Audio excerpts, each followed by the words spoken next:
पड़ोसी देश नेपाल की जमीन एक बार फिर विद्रोह की ज्वाला में जल रही है। काठमांडू की सड़कों पर गोलियां चल रही हैं। प्रदर्शनकारी नेपाल की संसद में घुस गए। गोली चली, लाठियां बरसी, पत्थर चले। जनता का आक्रोश सड़कों से लेकर संसद तक बरपा है। सरकार के खिलाफ जबरदस्त आवाजें उठ रही हैं। भ्रष्टाचार, बेरोजगारी और शासन की नाकामी ने जनता के बीच असंतोष पैदा कर दिया है। नेपाल में वर्तमान ओली सरकार के खिलाफ ये जो तस्वीरें आ रही हैं, वो लोगों की हुंकार है, क्रांति की पुकार है। जो तस्वीरें नेपाल से आ रही हैं, उसे देखकर तो यही लग रहा है कि नेपाल में लोकतंत्र की नींव हिल रही है। नेपाल में हुई हिंसा में अब तक 20 लोगों की जान जा चुकी है। 400 से ज्यादा लोग जख्मी हो गए हैं। तस्वीरों में देखिए किस तरह नेपाल में सुरक्षा बल अपने ही देश के युवाओं को सरेआम गोली मार रहे हैं। सुलगते नेपाल में क्या बांग्लादेश जैसे तख्ता पलट का बड़ा खेल होने वाला है?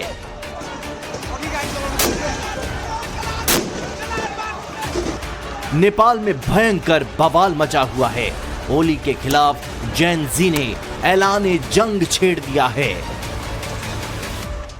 सोशल मीडिया पर बैन से शुरू हुआ संग्राम ओली के इस्तीफे तक जा पहुंचा है।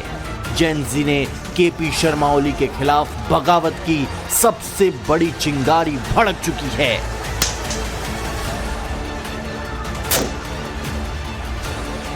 नेपाल में सड़क पर उतरी जेन जी पूरी दुनिया की हेडलाइंस बन चुकी है।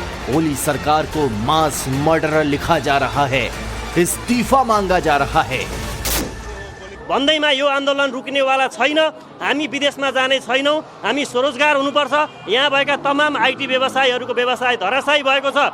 दसैँको मुखमा, बहारको मुखमा जनताले जनतामाथि गोली हान्ने जुन सरकारले काम गरेको छ, यसलाई हामी न्यू जेनेरेसनको नयाँ आन्दोलन मात्रै होइन, अब न्यू जेनेरेसन जेन जी पछाडिको पुस्ताले पनि भोलिबाट यसलाई समर्थन गरेर यो संसद भवन र यो देशका यी पुराना पार्टीहरूलाई चाहिँ हामीले हराउनु पर्ने छ, हटाउनु पर्ने छ र नयाँ सुरुवात गर्नुपर्ने छ र जय नेपाल।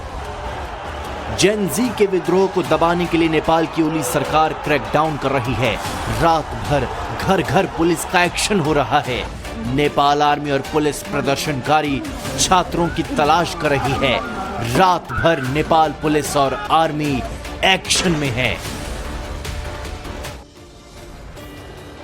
नेपाल की इस जेनजी क्रांति को जानने समझने के लिए यह समझना होगा कि आखिरकार नेपाल सरकार को सोशल मीडिया से कैसी प्रॉब्लम है, ये सबसे पहले समझना होगा। तो इसकी शुरुआत करीब 2 साल पहले ही हो गई थी, जब तत्कालीन प्रधानमंत्री पुष्पकमल दहल प्रचंड की सरकार ने नेपाल में टिकटॉक पर बैन लगाया था। सरकार का ये कहना था कि यह प्लेटफॉर्म सामाजिक सद्भाव बिगाड़ने की कोशिश कर रहा है। हालांकि जब केपी शर्मा ओली प्रधानमंत्री बने तो उनकी सरकार ने प्रचंड सरकार की ओर से टिकटॉक पर लगाया गया बैन हटा दिया। लेकिन ओली ने भी सत्ता संभालने के बाद सोशल मीडिया प्लेटफॉर्म्स को नेपाली कानून के दायरे में लाने की पूरी कोशिश की और इसके लिए हाल ही में सुप्रीम कोर्ट के आदेश का हवाला देते हुए सरकार ने सोशल मीडिया कंपनियों को रजिस्ट्रेशन कराने की समय सीमा तय की थी। नेपाली सुप्रीम कोर्ट ने अपने फैसले में कहा था कि देशी और विदेशी सभी ऑनलाइन और सोशल मीडिया प्लेटफॉर्म्स को नेपाल में अपना कामकाज करने से पहले संबंधित अथॉरिटी के पास अनिवार्य रूप से रजिस्ट्रेशन कराना होगा। इसी फैसले के आधार पर सभी सोशल मीडिया प्लेटफॉर्म्स को नेपाल में रजिस्ट्रेशन कराने के लिए 3 महीने का समय दिया गया था। शर्त यह भी थी कि सोशल मीडिया कंपनियों को नेपाल में अपना ऑफिस खोलना होगा और शिकायत सुनने वाले लोग रखने होंगे। इसमें यह भी प्रावधान था कि जो प्लेटफॉर्म्स रजिस्ट्रेशन नहीं कराएंगे उन्हें नेपाल में बंद किया जा सकता है। जब सरकार सोशल मीडिया कंपनियों का रजिस्ट्रेशन कराने में जुटी थी, उसी बीच एक और मुद्दा नेपाल में उठ गया। कुछ युवाओं ने टिकटॉक पर देश के नेताओं के बच्चों की लग्जरी लाइफ दिखाते हुए फोटो और वीडियो डालकर एक ट्रेंड शुरू किया, #नेपो किड, यानी नेपोटिज्म वाले किड्स। इन युवाओं का कहना था कि नेता सत्ता में आकर अपने बच्चों को फायदा पहुंचाते हैं लेकिन देश के लिए काम नहीं करते। अभियान चलाने वालों ने युवाओं से अपील की कि वे देश में राजनीतिक भ्रष्टाचार के खिलाफ आंदोलन से जुड़े। इसके लिए उन्होंने टिकटॉक समेत बाकी सोशल मीडिया प्लेटफॉर्म्स पर लोगों से जुड़ने की अपील की। सोशल मीडिया पर ऐसे वीडियो और पोस्ट डाले जाने लगे जिनमें नेताओं के बच्चों की लग्जरी लाइफस्टाइल और देश के दूर दराज के इलाकों में गरीबों की मुश्किलों भरी जिंदगी की तुलना की जाने लगी। इसी बीच सरकार ने गुरुवार 4 अगस्त को देश भर में 20 से ज्यादा सोशल मीडिया प्लेटफॉर्म्स पर बैन लगा दिया और इस फैसले ने आग में घी डालने का काम किया। और इस बीच नेपाल से एक और बड़ी ब्रेकिंग सामने आ रही है। काठमांडू के बाद में बाकी शहरों में भी प्रदर्शन अब तेज हो गए हैं। सिर्फ काठमांडू तक सीमित नहीं रहा है प्रदर्शन, नेपाल के भक्तपुर में भी भारी बवाल देखने को मिल रहा है। पुलिस के लिए भीड़ को काबू करना मुश्किल हो जा रहा है क्योंकि जो तस्वीरें भी सामने आ रही है वो बता रही है किस तरीके से अलग अलग शहरों में अब बवाल बढ़ना शुरू हो चुका है। काठमांडू से शुरू हुआ ये प्रदर्शन अब बाकी शहरों तक भी पहुंच गया है और देखते ही देखते प्रदर्शन अब हिंसक रूप भी ले चुके हैं। पुलिस के लिए भीड़ को कंट्रोल करना अब और ज्यादा मुश्किल होता हुआ नजर आ रहा है। तस्वीरें और रिपोर्ट आपको एक्सक्लूसिव दिखा रहे हैं।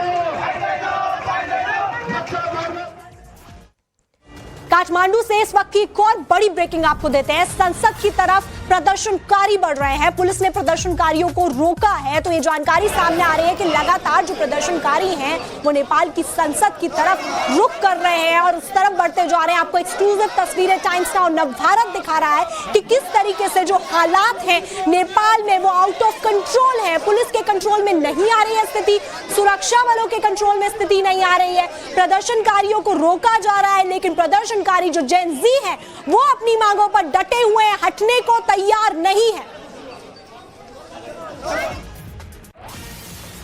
नेपाल बवाल से जुड़ी हुई आपको बड़ी ब्रेकिंग देते हैं कि काठमांडू में भीड़ का प्रदर्शन अब उग्र हो गया है। नेपाली कांग्रेस पार्टी ऑफिस में घुसने की कोशिश भी की गई है। आप तस्वीरें देखिए कि किस तरीके से अब जो दफ्तर है पार्टीज के नेपाली कांग्रेस पार्टी का उसमें घुसने की कोशिश की जा रही है। आपको एक्सक्लूसिव तस्वीरें दिखा रहे हैं कि प्रदर्शन कितना ज्यादा उग्र है। भीड़ हजारों की तादाद में है, दीवारें तोड़ी जा रही है, कहीं पर पत्थर गिराए जा रहे हैं, कहीं पर ये सारी तस्वीरें सामने आ रही हैं।